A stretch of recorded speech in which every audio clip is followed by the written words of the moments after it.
Mamy dla Państwa znowu garść informacji z prokuratur dotyczących działalności jednostek komunalnych z Dąbrowy Górniczej. W prokuraturze okręgowej w Katowicach toczą się postępowania prokuratorskie dotyczące Miejskiego Szpitala oraz spółki zajmującej się teoretycznie głównie dziurami w dąbrowskich drogach.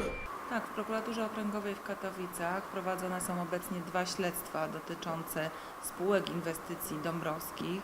Jedno śledztwo dotyczy Zagłębiowskiego Centrum Onkologii, prowadzonej inwestycji przez miasto Dąbrowa Górnicza, przez szpital. Drugie natomiast śledztwo dotyczy spółki gminnej, przedsiębiorstwa miejskiego MZUM.pl S.A. Obydwa te śledztwa prowadzone są w sprawie.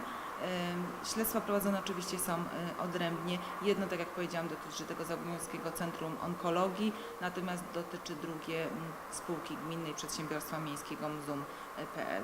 Jeżeli chodzi o to śledztwo dotyczące Zagłębiowskiego Centrum Onkologii, jest to śledztwo, które prowadzone jest w sprawie. Prokurator przyjął jako kwalifikację prawną i pod tym kątem badane są pewne okoliczności.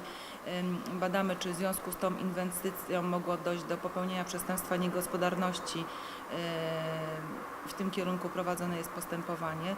To śledztwo ma wielowątkowy, wieloprzedmiotowy charakter. Ono ma skomplikowaną materię. Badamy tutaj wiele wątków, począwszy od przygotowania tej inwestycji, przeprowadzenia przetargów w trybie ustawy zamówień publicznych. Badamy również, czy wybór wykonawców był w tej sprawie przeprowadzony w sposób zgodnie z obowiązującymi przepisami prawa. Prokurator bada także, czy proces budowlany przebiegał prawidłowo. Trwa postępowanie dowodowe. To postępowanie jest mocno zaawansowane. To jest sprawa, która już trwa w prokuraturze od kilku lat. Niemniej jednak ma ono, tak jak powiedziałam, charakter mocno skomplikowany. W związku z tym ten jakiś taki dłuższy okres czasu, gdzie ten prokurator musi poświęcić na wyjaśnienie okoliczności w tej sprawie. W tej chwili większość świadków została w tej sprawie już przesłuchana. Natomiast prokurator do przesłuchania ma jeszcze kilkanaście osób, analizuje dokumenty, które w dużym zakresie zostały zabezpieczone. Natomiast to, co jest istotne, to to, że powołaliśmy w tej sprawie biegłych, ponieważ pewne kategorie spraw związane z tą inwestycją wymagają wiedzy specjalistycznej. To jest coś, co przekracza wiedzę, którą posiada prokurator. W związku z tym wydaliśmy już 3 postanowienia o powołaniu biegłych.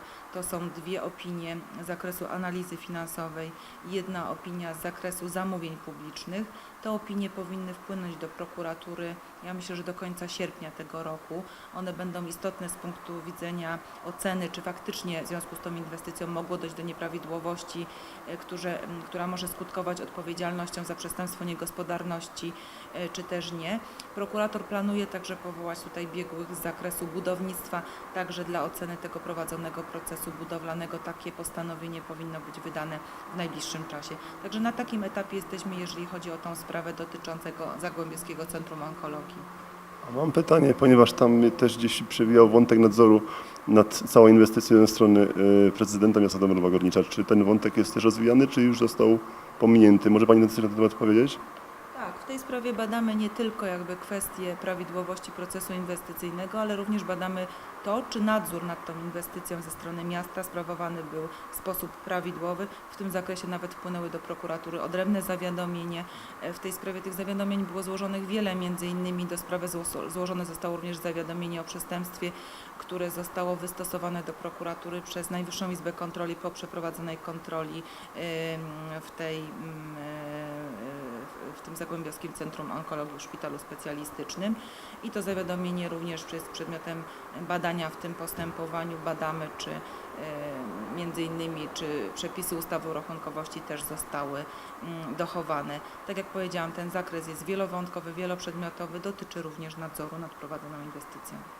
Więcej szczegółów o prowadzonych śledztwach prokuratorskich opowiemy Państwu w następnych wydaniach serwisu informacyjnego O czym szumią dęby. Dzisiaj ostatnia część opowieści o Henryku Glasie, Chudym Wilku. Walczył w Powstaniu Warszawskim. W 1945 roku opuścił Polskę, udając się na emigrację do Londynu, gdzie do końca życia pracował z harcerzami. Zmarł 14 stycznia 1984 roku i został pochowany w Londynie. Dopiero w 2006 roku można było sprowadzić prochy jego i jego żony do Polski i złożyć je na Powązkach. Został odznaczony Krzyżem Virtuti Militari 5 klasy, Krzyżem Niepodległości, Złotym Krzyżem Zasługi, Krzyżem Kawalerskim Orderu Odrodzenia Polski. Bieg imienia tego wybitnego człowieka miał odbyć się w rocznicę jego urodzin, 19 maja bieżącego roku. Jednak ze względów organizacyjnych został przełożony na termin późniejszy. Cóż, harcmistrz Henryk Glass nawet po śmierci nie ma lekko. O nowym terminie biegu będziemy Państwa informować.